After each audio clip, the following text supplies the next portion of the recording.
Okay, so we will continue with the Thales. So Thales has been credited with the discovery of 5 geometric theorem. The first one is the circle is bisected by its diameter. The angle is a triangle opposite two sides of the equal length are equal. The opposite angles formed by intersecting straight lines are equals. That the angles inscribed inside a semicircle is right angle, and that a triangle is determined if it base and the two angles are at the best given.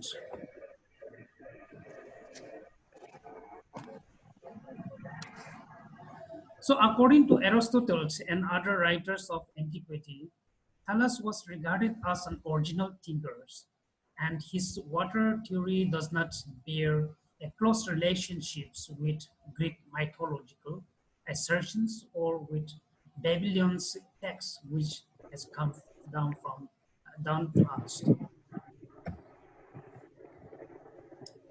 Well, Thales does exert, as the Greek myth does, that the earth rests on water. Thales' theory dismissed any supernatural causes of this state of being.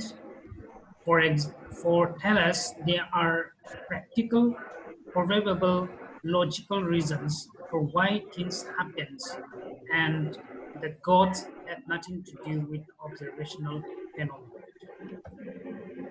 Thales and Anaximander and Anaximenes were all from the city of Miletus in Levant, now the western coast of Turkey, and make up what is referred as the Milesian school of philosophy. So Anaximander, let's see the contribution of Anaximander. Anaximander of Miletus was a student of Thales, and recent scholarships argue that rather than Thales should be considered the first Western philosopher, owing to the fact that we have a direct and undisputed quote from Anaximander, while we have nothing written by Thales of Miletus. So this very paragraph is a very controversial and very important for all of us. Anaximander invented the idea of modeled, drew this first map of the world in Greece, and is said to have been the first to write a book of prose. His map is based on the information gathered from the Sumerians, who had an archive of pictorial maps. Interestingly, his map has an oceans encircling the world. Among his major contributions to philosophical thought was his claim that the basic stuff of the universe was the apron, the infinite and boundless, a philosophical and theological claim which is still debated among scholars today, and which some argue provide Plato with the basis of his cosmology. He is often called as the father of cosmology and the founder of astronomy. Anaximander is credited with having first introduced the idea of gnomon, sundial. In the present day, we can call it sundial or Babylonian instrument, consisting of a pole set vertical over a flat surface to measure the varying positions of the sun by measuring the length and direction of the shadow cast by the post. Thales and Anaximander have jointly been regarded as the originator of the mathematical traditions in geography in ancient Greece.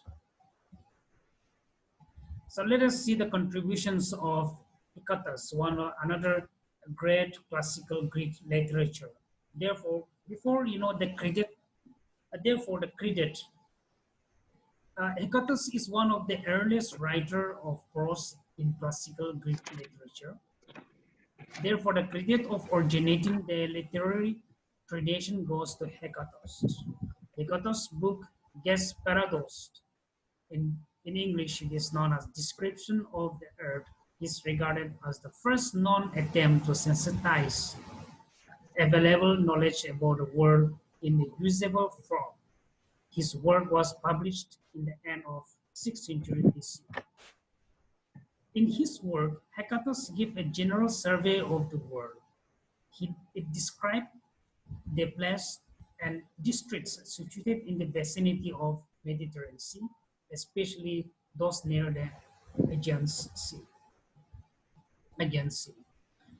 This work could be called as a periprost, which means which means in Greek language the coastal survey. He divided the book, The Guest Paradox, into two parts. The first part dealing with the geographical informations about Europe, and the second one deal with the Libya, which include Africa and Asia. This book is a blend between the literary traditions and the topographical, ecological traditions. This is the map of the Hecatist. Hecatist prepared a world map, but it was based on the map of Anaximander. He had just modified it. He divided it into two parts, drawing a line passing through Hellespont, Caspian Sea, and Caucasus Mountains. The northern part he named as Europa, and the southern part as Libya, that include Africa and Asia. Herodotus, one of the greatest historians, also known as the father of history, invented he invented the study known as history. He is called the father of history by the Roman writer and orator Cicero for his famous work, The Histories, but had also been called the father of light. You know, if you look at the if you read other literature of about Herodotus, then you can find that some historian call Herodotus as a liar because in most of his writing he exaggerates some things. He really exaggerates out of proportions. That is why some call him a liar, father of liar. But the Roman writer and the great orator Cicero call him the father of history, and he is considered a father of history even today by critics who claim that this the book History, was little more than tall tales.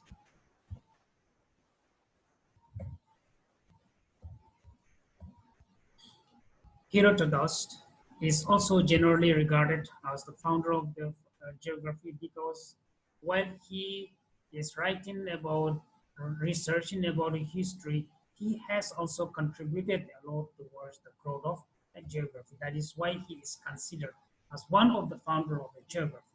He was a strong supporter of the idea that all history must be treated geographically and all geography must be treated historically. He is also identified as the father of ethnography, as he provided vivid portrayal of cultural trends of people who were unknown to Greek. His work were based on his own observation during his travel. He came up with this concept that Egypt is the gift of river, while he emphasizes that salt and mud of the river leads to development of the delta. It was he who, for the first time, gave the concept that winds move from cold to hot places.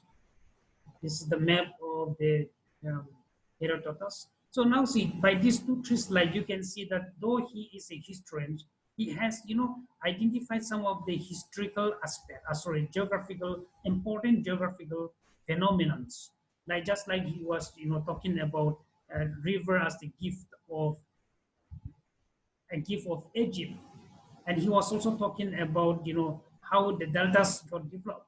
He was also talking about how the winds move from cold place to hot places. So, these are some of the geographical aspect, important aspect that Herodotus has discovered. We talk about the Plato. Plato is a great philosopher of the Greek. He is known for his dialogue and for founding the academy north of Athens, traditionally considered as the first university in the Western Europe. Plato was a great proponent of the deductive reasonings from general to particular. So now as a research scholar, some of you may be adapting the deductive method and some may be using the inductive method to come out to prove your hypothesis. So all these ideas like deductive and inductive, it have, drained down from the Greek ideas, philosophies. He is considered to be the first scholars who adopted the idea of the North as a round Earth located in the center of the universe, with the other celestial bodies revolving around it in a circular motions. Aristotle, let's discuss about Aristotle. Aristotle of the Stangra was a Greek philosopher who pioneered systematic scientific examinations in literary ever every area of human knowledge, and was known in his time as the man who knew everything. And later, simply the philosopher needed no further qualification as his fame was so widespread. Plato was a student of Socrates and Aristotle student of Plato. So now see, you can see how these philosophers comes down. Plato is a student of Socrates and Aristotle is the student of Plato. See, he literally invented the concepts of metaphysics single-handedly when he placed his book on abstract philosophical speculations about his book on physics. Metaphysics literally means after physics and standardized in learning how information is collected, assimilated, and interpreted, and then communicated across numerous disciplines. Aristotle is regarded as the pioneer of inductive reasonings and inductive approach of inquiring knowledge. So now see, though Aristotle is the student of Plato, you can see the approaches is different. Plato is talking about deductive method. Aristotle is talking about inductive method. He emphasizes that the observations which were made through sense does not provide explanations, especially the scientific explanations.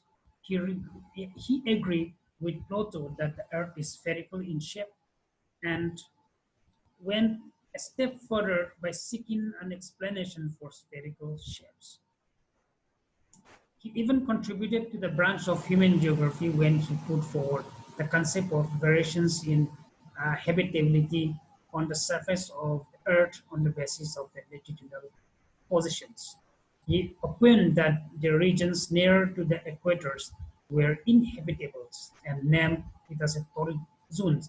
Similarly, the part of the Earth which were away from the equators were permanently frozen were also uninhabitable, the frigid zone. So now this observation made by the Aristotle was later on, disproved by the Arab scholars. We will be discussing about those things later on. But the Arab scholars have, disproved that the torrid zone is not actually uninhabitable; it is habitable. Four fundamental principle of scientific explanations, according to Aristotle, is that it is necessary to establish the necessary characteristics of the phenomenon being investigated. The second one is it is necessary to identify the substance of which it is composed.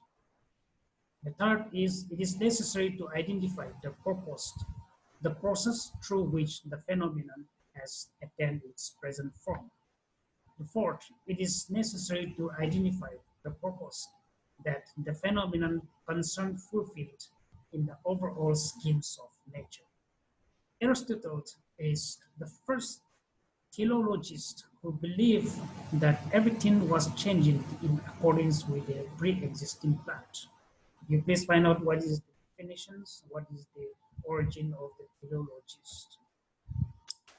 Although Plato and Aristotle gave intellectual leads that contribute to the development of the knowledge about the earth as human habitat, neither of them are identified as geographer. As I was telling you in the beginning that not all Greek scholars are geographers. So here you can see that this very para tells you that they have contributed a lot towards the growth of geography, but they are not identified as a geographer.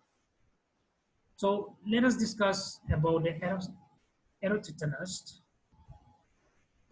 another great um, Greek scholars. Eratosthenes was an ancient Greek Alexandrian scholar, native of Cyrene, who attained distinctions uh, in many fields, including philosophy, mathematics, astronomy, and history. However, it is it was it was in geography where he proved to be more skillful, for he was one of the greatest of all ancient geographers. He is considered as a versatile personality during his days because he is a master in philosophy, mathematics, astronomy, and history. But he is good in geography. That is why he is considered as a great geographer in ancient days. The word geography was first used by Eratosthenes in the 3rd century BC. Geography derived from Greek "ge", the earth, and graphy, description.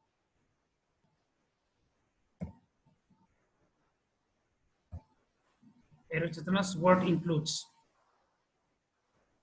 chronography, which sounds to accurately determine the dates of the major events in Mediterranean history. In his work, he calculates the date of the sack of Troy at 1184 BCE on the basis of the traditional chronologies by the geographer historian Hecatast. In Geographica, he put together many reports from different travelers and explorers in order to describe the physical features of each region, and he also explained them through the actions of natural phenomena such as water, fire, earthquake, and volcanic eruptions. This would include the account of some of the most prominent explorers in ancient Greece, including the Pythias of Massilia, who sailed around Scotland to Norway and possibly to the Arctic Circle about 320 BCE. By the age of 40, Eratosthenes' varied knowledge was so highly regarded that Ptolemy III offered him the role of director of Alexandrian Library, one of the most important positions, which include the obligations of tutoring the crown prince.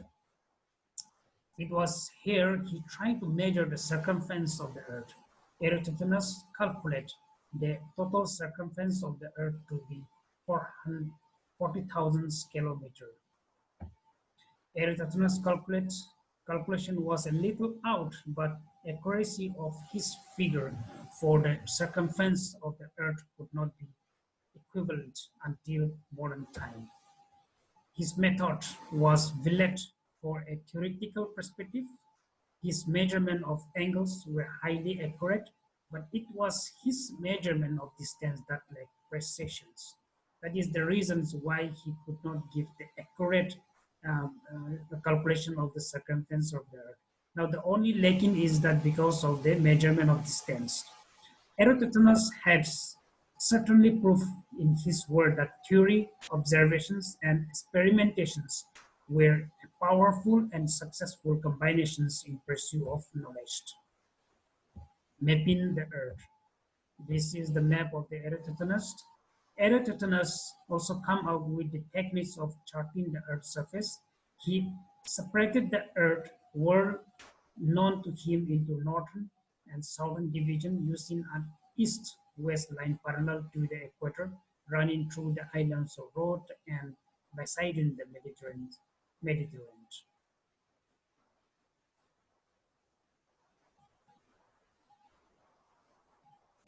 Okay, sir. So the next scholars we will discuss is Hipparchus. He has also So we can consider Eratosthenes as the father of geography. who was a father of geography? Hello, Yes. sir. Eratosthenes. See, yeah. Usually, most of the writers consider Eratosthenes as the father of geography, but there is always a confusion. Some others said, some. So there is a confusion. So that is why I did not, I simply ignore about it. Okay, in this session, I just ignore who is the father, who is not the father. All right. But yeah, there are some scholars who consider Eratosthenes as the father of of yeah of geography. All right. Geography. Yeah. So the next scholars of the great ancient Greek is Hipparchus, and he was an ancient Greek mathematician and astronomer and geographer, regarded by many historians as scientists of the highest quality and possibly the greatest astronomical uh, among the ancient Greeks. All right. So the Babylonians for centuries kept accurate astronomical observation record, and they also had arithmetical tools and numerical systems for writing numbers with 60 as its base, all of which was unknown to Greeks. Epicurus incorporated these innovations into Greek thoughts and based on Babylon's numerical systems started to divide circle into 360 degrees. So now by this very sentence we can easily grasp that the Greeks has get the ideas of these 360 degrees from the Greeks. Only one of his many works has survived. That means most have been damaged. Only one has been survived, and commentary on the phenomenon of Exodus and Aratus of Soli. Most of his ideas in astronomy are known as the non-true cultured Ptolemy words Amagast, the massive astronomical essay completed during 2nd century CE, which remained as the standard reference for scholars and has changed and challenged until the Renaissance. So this is also very important because see, we will be later on discussing about what is the Renaissance also. We will be discussing about the contribution of the Ptolemy, his Almagest. So here, this very sentence we should keep in mind that Almagest is mostly the contributions of Hipparchus. The Almagest is mainly based on the Hipparchus calculations and research. Sir, Ptolemy is a Roman philosopher or geographer, no? Or a Greek? Ptolemy Yes, actually is a great philosopher. He's from Roman. Or from No, yeah, he's a great. He's a Roman scholar. He's a Roman scholar. Roman. Okay. Ptolemy and Strabo are Roman scholars. Plato, Strabo, and Ptolemy are both Roman scholars. भाई scope चाहिए. So let's continue. Hipparchus created the discipline of Scope चाहिए 4x trigonometry. या ज़्यादा. He calculated the length of lunar months in an error of less than 1 second and estimate the solar year with an error of 6 minutes. He also provided the main astronomical instrument of his time. Hipparchus proposed that differences in latitude between cities could be accurately determined by comparing the local times of an eclipse of the Earth, of the Moon, viewed simultaneously from the two locations. Now let's come to Strabo. Some of you are saying Strabo, whether Strabo is a Greek or Roman. Am I right? Roman, sir. See, so is it? So let's discuss about these things.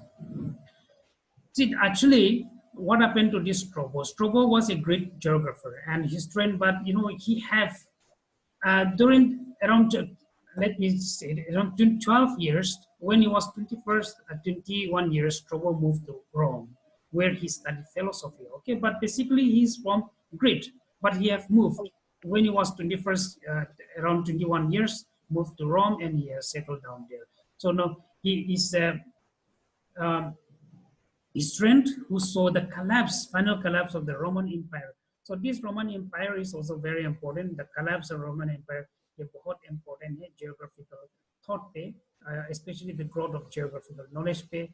तो हम ये भी discuss करेंगे during the dark age में कैसा हुआ था. So Strabo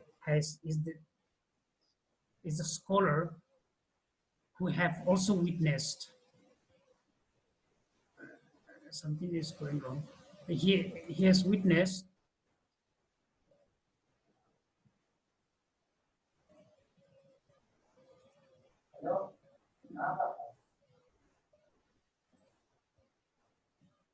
Okay, he has witnessed the the growth, also the fall of this Roman republics. So his 17 volumes, he have written a 17 volumes named the Geographica and was largely an encyclopedia description of the world known to the Greeks. Unlike the work of the most of the great scholars, Strabo's book was found almost intact. His first volumes contained the review of Homer, and the next 8 volumes were devoted to Rome Empire, sorry, Europe, 6 in Asia, and 1 to Africa. See, see, unlike the work of the most great scholars, Strabo's book was found almost intact. That means most of the great scholars, the work which was done has been destroyed or it's either been misplaced. But Strabo's book, whatever Strabos has written, is almost found intact in the modern days. His book was written to cater the need of the officers of the administration, statesmen, and commander of the Roman Empire. Strabo is considered as the father of the regional geography because he substituted divisions based on natural boundaries, characterized the entire areas of the world and the damned non-continent. Strabo Ptolemy had lived at a time when the Roman Empire was its zenith. The work of two great scholars, besides extending the frontiers of knowledge, was designed to meet the defined needs of society. Geography was flourishing because it served a useful purpose. Now Ptolemy, another great scholar, Ptolemy, the geographical scholarship in the ancient period is incomplete without the achievement made by the Romans. Although Rome did not contribute at much large scale like those of the Greek scholars, but we have to see what is the Ptolemy's contributions. The Almagest, the earliest and the most influential books of Ptolemy's major writing is Almagest. And as I was, narrating, we were already been discussed in the earlier slides that Almagest is mostly the work of Hipparchus. In 13 books, it established the kinematic models, purely mathematical and non-physical, used to explain solar, lunar, and planetary motions and determine the parameter which qualify this model and permit the computations of latitude and longitude of the time, durations, and magnitude of solar and lunar and solar eclipse of the times of helicals, risings, and settings. Planetary hypothesis, one of the greatest hypotheses of the origin of the universe. In the two book of the planetary hypothesis, an important of cosmological work, Ptolemy corrects some of the parameters of the Almagest and suggests an improvement model in the Arabic. He proposed absolute dimensions for the celestial sphere. The second book, preserved only in Arabic, described the physical actualizations of the mathematical models of the planet in next. A geography in Regarding the geography, in the 8th book of the Guide to Geography, Ptolemy set forth mathematical solutions to the problems of representing the spherical surface of the Earth on the plane surface. But the work is largely devoted to a list of the localities with their coordinate. This list is arranged by the region with the river and mountain systems, and the ethnography of each region is also usually described. So this is the map of the Ptolemy. If you look at the NCRT textbook, class 11, 12 textbook, you will find the Ptolemy's map. The Ptolemy's map is regarded as the first ancient maps because it has some accuracies in it. And it is not only that, but his scholarship is so widely regarded that his work has been considered even today as very important. But which one should remember that the entire work done by the Ptolemy that we see today is not his original. It is said that most of his original work has been damaged during the Dark Age. So this is the end of this sessions. I don't know whether your coordinator is still there or not.